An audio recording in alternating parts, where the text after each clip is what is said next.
Good evening once again. मेरा नाम है Sandeep and welcome back to Veranda IAS Hindi portal. तो वापस हम वही चीज कंटिन्यू करेंगे जो हमने फंडामेंटल राइट्स में छोड़ रखा था, राइट टू एजुकेशन। ठीक है, पीछे जितने भी हमने फंडामेंटल राइट्स कवर किए हैं उसमें सारे इंपॉर्टेंट्स हमने ये देखा है कि प्रीलिम्स और मेंस से क्या रिलेवेंट है। हमने बाइफिकेशंस भी आपको बताई है कि कहाँ राइट्स को एक्सपोज करना है, कहाँ राइट्स को होल्ड करना है, कहाँ राइट्स वैल्यूएट होगा। ठीक है, सिटीजन्स के ग्राउंड पे भी, स्टेट के भी ग्राउंड्स पे भी। ठीक, अब देखेंगे कि राइट टू एजुकेशन में किस लेवल पे इसे एग्जीक्यूट किया जाता है, किस लेवल पे स्टेट इसे प्रोटेक्ट करती है, और जहां पे यूनियन की इन्वॉल्वमेंट होती है वो भी चेक किया जाता है। तो तीनों पैरेलल एक साथ जो काम करता है इस प्रोस्पेक्ट में, उसे भी हम चेक करेंगे। ठीक है, तो ज्यादा टाइम हम इस पे नहीं लगाएंगे, सेम उस जर्नी को कंटिन्यू करते हैं। बस एजुकेशन वाले में ध्यान रखिएगा कि आर्टिकल 22 से पहले आर्टिकल 21 से, यानी लास्ट वाली वीडियो में आर्टिकल 22 से पहले आर्टिकल 21 ए में कॉम्प्लीमेंट्री एजुकेशन के बारे में बात हुई थी, जिसमें गवर्नमेंट आपको अवेल कराती है अप टू 14 ईयर्स तक एजुकेशन देना ही देना है, चाहे एन नंबर ऑफ जितने प्रोग्राम्स। तो सेम वही से कंटिन्यू करेंगे। आर्टिकल 22 में देखते हैं कहां पे कौन से कॉम्प्लायंस एप्लीकेबल है। ठीक है, देख लीजिए। मैं सबसे पहले आपको इंट्रोडक्शन में वही चीज दिखा देता हूं जहां पे एक पर्टिकुलर डिस्कशन आरटीई के ऊपर आया था। तो इंट्रोडक्शन में डेफिनेशन से पहले मैं आपको वो इमेज दिखा देता हूं कि कहां पे आरटीई के बारे में प्रोपोजिशन आया था और गवर्नमेंट का उस पर क्या डिस्कशन था, वो आप देख लीजिए। क्योंकि राइट टू एजुकेशन में सबसे बेसिक्स आपको ध्यान है कि गवर्नमेंट जो एजुकेशन की पॉलिसी बनाती है, गवर्नमेंट जो एजुकेशन की पॉलिसी बनाती है उसे 6 to 14 इयर्स तक कॉम्प्लीमेंट्री कर दिया है। 6 to 14 इयर्स तक कॉम्प्लीमेंट्री कर दिया है। Free and compulsory education, free and compulsory education ये एडेड है, जो मिलना ही मिलना है। और ये किसी ग्राउंड्स पे फेल होता है, अगर ये किसी भी ग्राउंड्स पे फेल होता है तो कोई भी पर्टिकुलर बच्चा with the help of the parent वो क्लेम कर सकता है और उस गवर्नमेंट बॉडी को आंसर करना पड़ेगा। और अगर वो आंसर नहीं कर पा रहा है तब वो लायबल ऑफ एक्शन में स्टेट की जिम्मेदारी होगी। ठीक है, चलिए देखिए इसके अंदर क्या है, एक बार वो क्लॉज देख लीजिए। यहां पे साफ वही बात लिखी है, it guarantees free and compulsory education and never school to the childrens age group of 6 to 14। कहते ये हैं कि इसके बाद ही हम परमिशन करते हैं, इसके बाद ही हम परमिशन करते हैं कि बच्चा किसी वर्क कंडीशन के लिए एप्लीकेबल है, बच्चा किसी वर्क कंडीशन के लिए एप्लीकेबल है। आई होप आपको याद होगा कि फंडामेंटल राइट्स में एक बात बोली गई थी कि किस एज के बच्चे को काम करना अलाउड है और किस एज ग्रुप तक का बच्चा काम करने के कैपेबल है। ठीक है, वहां पे हेल्थ एंड एजुकेशन कंपेयर किया जाता है। इसीलिए R2E में यह बात बोली गई है कि राइट टू एजुकेशन में एटलीस्ट बेसिक और कॉम्प्लीमेंट्री एजुकेशन हो। Basic and complementary, basic and complementary का मतलब यह होता है कि उसको लिखना और पढ़ना दोनों सूटेबल तरीके से आता हो। ठीक है, ताकि वो अपनी बात को प्रेजेंट कर सके। ठीक है, और देखिए इस एक्ट में जो 2009 में डिस्कशन हुआ था वो क्या था, it was pass by the parliament in August 2000 and came into effect 2010। कहता है, कलर चेंज कर देता हूं। ठीक है, with the passage of the act India became one of the 135 countries in the world and that make education of fundamental rights of every child। यानी fundamental rights में add करने वाला इंडिया 135 नंबर का कंट्री बन गया है, जिसमें शिक्षा की जरूरत हर चिल्ड्रन को है और शिक्षा मिलना ही चाहिए किसी भी कंडीशन पे। इसका कोई भी कंपैरिजन आप कभी कर ही नहीं सकते हो। This is priceless. Why it is comes in the fundamental rights, जब वो शिक्षित ही नहीं रहेगा, जब वो जानकार नहीं रहेगा तो किन चीजों के ऊपर आपसे डिस्कशन करेगा, उसका कोई लॉजिक पर्टेन होगा ही नहीं। किसी भी ग्राउंड ऑफ फेल्योर पे आप डिस्कशन तब कर सकते हो जब आपको बेसिक कॉम्प्लीमेंट की नॉलेज होगी, वो बहुत इंपॉर्टेंट है। इसीलिए स्टेट गवर्नमेंट ने ये बात बोल दी है कि इस ग्राउंड पे हम पनिशमेंट देंगे अगर कोई भी पेरेंट या कोई भी इंस्टीट्यूशनल बॉडी उस बच्चे को एजुकेशन अवेल करने से रोकती है तो ये सही नहीं है, ये ध्यान रखना है। नेक्स्ट कहता है इसमें, it prohibits all unrecognized misses schools from the practices to meet basic standards defined under the act। इसी पे आपको एजुकेशन पॉलिसी भी मिलेगी। ठीक है, जहां पे मैं आपको दिखाऊंगा कि न्यू एजुकेशन पॉलिसी का फॉर्मेशन किस बेसिस पे हुआ था और उसके क्या स्टैंडर्ड मेजर्स थे, किस बेसिक पे हुआ था और उसके क्या स्टैंडर्ड बेसिक मेजर्स थे। एज एन ऑफिसर आप सबकी ड्यूटी होगी इस कॉम्प्लीमेंट्री पैनल को चेक करना जब आपके रूटीन इन्वेस्टिगेशन में आएगा। जब आप थ्रू आउट ऑपरेशंस में जाओगे तो एक डीएम या एसडीएम का काम होता है बेसिक एजुकेशंस को चेक करना। अगर उसके एरिया में वो चीज चेक नहीं हो रही है, उसके लाइबल्स जितनी कंप्लेंट्स एंटरटेन्ड है वो आपको लुकआउट करनी पड़ेगी, या वहीं पे on the spot either you have on the table. तो ये आपके बेसिक प्रोटोकॉल में आएगा। तो एज ए स्टूडेंट अगर आपको अवेयर नहीं रहेगा तो कम्युनिटी में आप किसी को बता नहीं पाएंगे कि इसका मतलब क्या होता है। दोनों पर्सपेक्टिव्स मैंने आपको बता दिए हैं, ठीक है। और यहां पे मैंने जजमेंट भी दिखा दिया है कोर्ट का। आगे अब डिटेल में देखते हैं। एक और इमेज है जिसमें मैं आपको थोड़ा कॉम्प्लाई दिखाऊंगा, इसमें थोड़ा सा ध्यान दीजिएगा। एजुकेशन को फंडामेंटल राइट्स पे हमने कैसे टेक किया और एजुकेशन को किस कंडीशन में ना मिलने पे पनिशमेंट होती है, वो क्लॉज आर्टिकल 21 में कैसे ऐड है, एक बार देख लीजिएगा। 21A मैंने लास्ट आपको बताया था प्रीवियस वाले में, बट ध्यान रखिएगा जहां पे आप जब क्लेम करोगे, the state shall provide free and compulsory education to all children of the age 6 to 14 such manners as a state may determine by the law।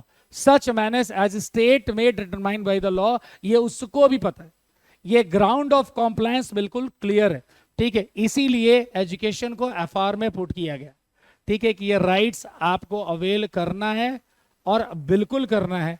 शिक्षित भारत की कहानी तभी आगे बढ़ पाएगी जब कंपलसरी प्रोसेस पूरा होगा, ठीक है। इसीलिए आपको बता दूं गवर्नमेंट ने बहुत पहले एक प्रोग्राम लॉन्च किया था, ठीक है, जिसमें सब पढ़े सब बढ़े ये नारा गांव में दिया गया था।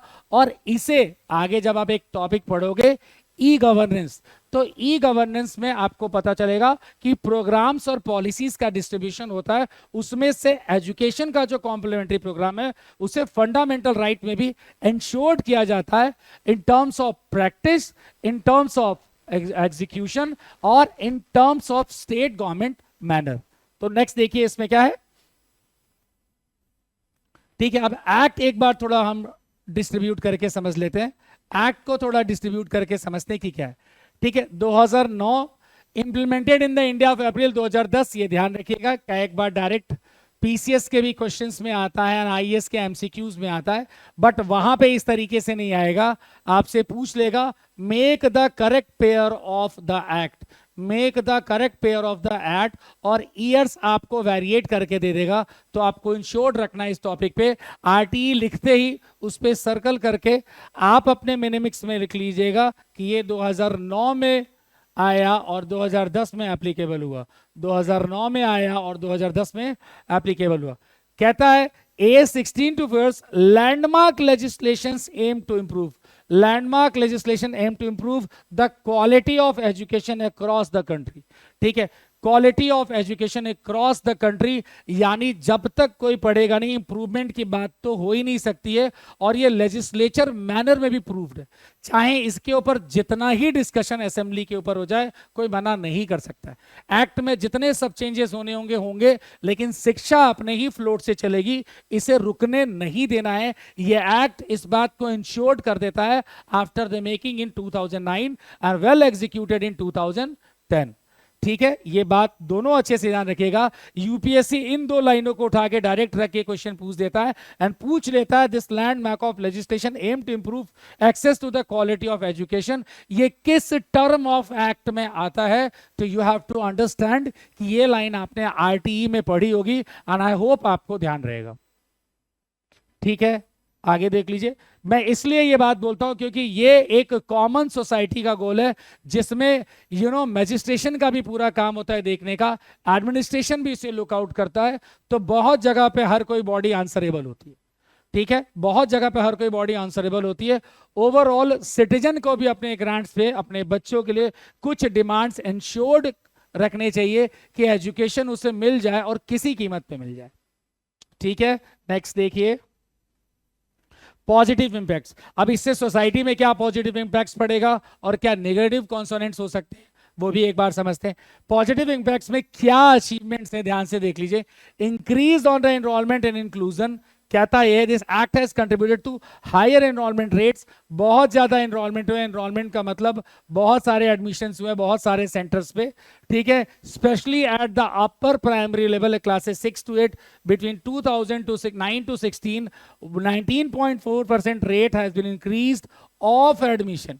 ये वो डेटा है जो इंश्योर करता है कि कितना परसेंट रेट इंक्रीज हुआ है, और इसके लिए गवर्नमेंट्स बहुत सारे प्रोग्राम्स के थ्रू एडवर्टीजमेंट कराती है कि शिक्षा जरूर लें, शिक्षा जरूर लें, और समझे कि ग्राउंड लेवल का डिफरेंस कैसे क्लियर होगा वाइल टेकिंग द एजुकेशन। ये बहुत ज़रूरी है, ठीक है। सबका पढ़ना इसलिए भी ज़रूरी है ताकि आप सोशली चीज़ों के लिए अवेयर रहें और अवेलेबिलिटी से उसको समझें।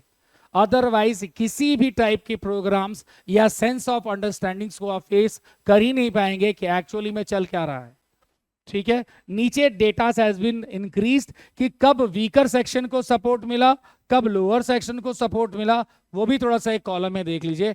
25% reservation for the children of economical weaker sections and disadvantaged groups.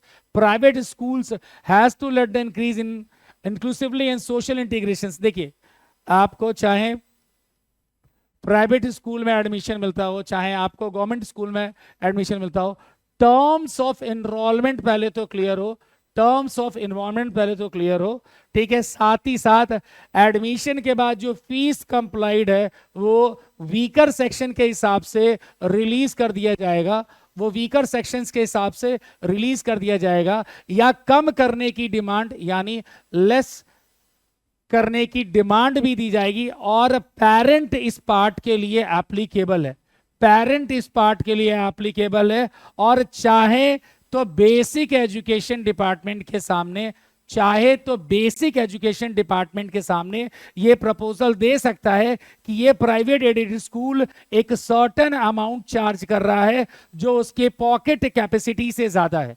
इस ग्राउंड्स पे आपको ईडब्ल्यूएस का सर्टिफिकेट दिखा देना और कुछ नहीं करना है।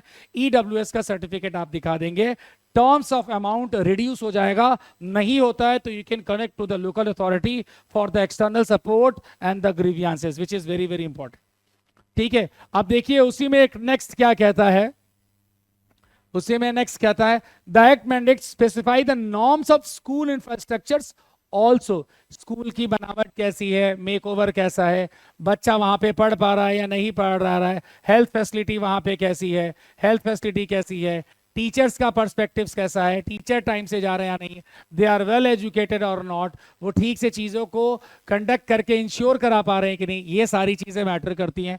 And they have sufficient classrooms, playgrounds and separate toilet facilities for these two genders. ये भी बहुत जरूरी है जानना, बिकॉज जब आप उसके पॉजिटिव इंपैक्ट्स में जाते हैं तो राइट टू एजुकेशन के अंदर जो पर्सपेक्टिव फैसिलिटीज मिलनी चाहिए वो है कि नहीं है, वही इस पॉलिसी का फ्यूचर इंश्योर करती है और इस प्रोग्राम के एग्जीक्यूशन को नेक्स्ट लेवल तक लेके जाती है, ठीक है। ये आपके आंसर्स के कॉलम में आएगा जब आप पॉजिटिव इंपैक्ट को लिखना चाहोगे, ठीक है। वो बात मैंने लिखी भी है यहाँ पे, टीचर्स डेवलपमेंट जो मैंने आपको बताया। तो आरटीई इसका क्राइटेरिया इंश्योर करती है कि टीचर्स का डेवलपमेंट होना चाहिए, तो किस ग्राउंड पे उसकी चीजें चेक की जाएंगी, that is very much insured. और वैसे भी गवर्नमेंट एग्जाम्स जब इंश्योर होते हैं तो an number of certificates they have to apply for the examinations, फिर उसकी फिजिकल ट्रेनिंग होती है, साथ में उसको एज ग्रुप भी बच्चों का दिखाया जाता है कि किस लेवल का मेंटर ट्रेनिंग आपको देना है और बच्चों को समझना है, ठीक है। नेक्स्ट उसमें देखिए, ठीक है, चैलेंजेस, चैलेंजेस जरूर देखिए, वो तो आपने पॉजिटिव इंपैक्ट देखा, चैलेंजेस बहुत आते हैं। कोई चीजें अगर अप्लाई हो गई तो इसका मतलब ये नहीं है कि वहां चैलेंजेस या आउटकम्स नहीं होंगे या इश्यूज वापस नहीं हो सकते या डिस्प्यूट्स नहीं हो सकते, बिल्कुल हो सकते हैं। ध्यान से इस बात को समझिएगा, अगर क्वालिटी ऑफ एजुकेशन नहीं अच्छी है, क्वालिटी ऑफ एजुकेशन नहीं अच्छी है तो रिजल्ट भी अच्छा नहीं आएगा, ठीक है। लैक ऑफ एजुकेशन सपोर्ट फिर से इंक्रीज हो जाएगा, ठीक है, और लिटरेसी रेट भी गिरेगा और लिटरेसी रेट भी ड्रॉप डाउन होगा। तो एक ग्रोथ ऑफ प्रोग्राम से बहुत सारी चीजें कनेक्टेड है, एक ग्रोथ ऑफ प्रोग्राम से बहुत सारी चीजें कनेक्टेड है, ये आपको बहुत अच्छे से ध्यान रखना होगा। कहता है report, the quality of education remain significant concern while learning outcomes are falling short as per the expectations. ACR की रिपोर्ट बोलती है कि 50% graders in rural areas could not read the second grade level text, highlighting the gap between the enrollment and the learning outcomes is the main thing. इससे relevant एक आपको मैं एक relevant programme बता देता हूं। ऐसा ही रहा था जनधन योजना का। जनधन में यह बोला गया था कि एक नॉर्मल व्यक्ति भी बैंक अकाउंट खुला सकता है गांव का, चाहे उसके पास 1 रुपया भी हो या ना हो, फ्री अकाउंट एक्सेस कर पाएगा। एटलीस्ट उसको अकाउंट पोर्टेबिलिटी देने की बात हुई थी, जिसको फाइनेंशियल इंक्लूजन प्रोग्राम के नाम से जाना जाता है। यहां पे था कि जितने एनरोलमेंट आप दिखा लिए, कितनी शिक्षा उन्हें मिली है और किस क्वालिटी की मिली है, ये parameters after the programme check करना बहुत जरूरी है। गवर्नमेंट इसके लिए इंश्योर्ड बॉडीज भी रखती, ठीक है। और वैसे ही मैंने आपको बताया कि डीएम एसडीएम का रेगुलर काम क्या है, उसको पर्सपेक्टिवली चेक करना और बेसिक शिक्षा अधिकारी से इसके कंक्लूड मैटर्स पे डिस्कशन करना, तभी फंडामेंटल राइट्स के अंदर इस राइट को हम वेल प्रोटेक्ट कर पाएंगे और वेल सूटेबल फ्यूचर इसका हम देख पाएंगे, ठीक है। नेक्स्ट देख लीजिए, लास्ट इसमें दिया भी है, some critics act of focus too हैवलिंग on input factors like infrastructure and the output meaning outcomes, ये दोनों वेरी करते हैं। आपने जितना इन्वेस्ट किया उतना आपको रिटर्न नहीं मिला तो प्रोग्राम का फेल्योर माना जाएगा। आपने जितना इन्वेस्ट किया उसका इक्वल आपको मिला तो प्रोग्राम को मॉडरेट माना जाएगा, ताकि गवर्नमेंट वापस से इनएडिबल सब्सटेंसेस दे सकती है कि इतने मॉडरेट चेंजेस कर लीजिए इस आफ्टर द आउटकम्स। और हर हायरार्की इसमें इंक्लूड होती है रिलेवेंट टू स्टेट एजुकेशन और आपका डीएम और एसडीएम्स, ठीक है। नेक्स्ट देखते हैं, नेक्स्ट चैलेंज इसमें था स्कोप एंड कवरेज। वो मैंने आपको एज ग्रुप बहुत अच्छे से बताया है कि किस एज ग्रुप के लिए ये बेसिकली स्टार्टेड किया गया था, बट इसमें से रीस्ट्रक्चर किया गया। चिल्ड्रन 6 से 14 तो टारगेट किए ही गई, चाइल्डहुड एजुकेशन को भी बेसिक प्रमोट कर दिया गया कि ये मिलना बहुत जरूरी है। अदरवाइज 6 ईयर पे पहुंच के अगर वो फेज ऑफ कोई एंट्रेंस एग्जाम देता है स्कूल के लिए तो पास कर पाना बहुत मैंडेट है। इससे पता चल जाता है कि फैमिली ग्रुप के मेंबर्स भी कितने शिक्षित हैं, और अगर नहीं है तो शिक्षा के लिए क्या क्या चीजें इंश्योर कराई, क्या क्या चीजें तैयार कराई, इसको उन्होंने लुकआउट किया कि नहीं किया, ठीक है। इसी में लास्ट देखिए, ये एजुकेशन की जर्नी आरटीए में कंटिन्यूड रहती है और पॉलिसी भी मेंशन है, नेशनल एजुकेशन पॉलिसी 2020, जिसमें सब्जेक्ट और सिलेबस को रिड्यूस किया गया है as per the demand of the students, as per the demand of the students. ये उसकी पैरेलल एजुकेशन के प्रोसेस से डिपेंड करता है कि उसने कितना और किस तरीके से फेस किया है, what kind of changes they want ना, दे पुट इट हियर। इसीलिए एनईपी अपने प्रोग्राम्स को टाइम से रिवाइज कर देता है, ठीक है। और ये देखते हुए कि एलिमेंट्री, हायर और सेकेंडरी, एलिमेंट्री, हायर और सेकेंडरी तीनों कितने टारगेट्स पूरे किए हैं, ठीक है। और लास्ट यहां पे देख लीजिएगा कि suggests expanding the age group also for the education but in corporation with the RTA subject to the demand, ठीक है। लास्ट मेरे ख्याल से आई होप ये खत्म होगा। यस, आपका क्लास यहीं पे खत्म होता है। थैंक यू सो मच, ठीक है। एंड दोनों वीडियोस आप अच्छे से देख लीजिएगा, गो थ्रू होइएगा। कोई चैलेंजेस लगता है please put your feedback inside the comment section, जरूर अच्छे से दीजिएगा। Thank you so much once again, good night. Next class में आपको मिलते हैं। Veranda IAS, where your dream becomes reality.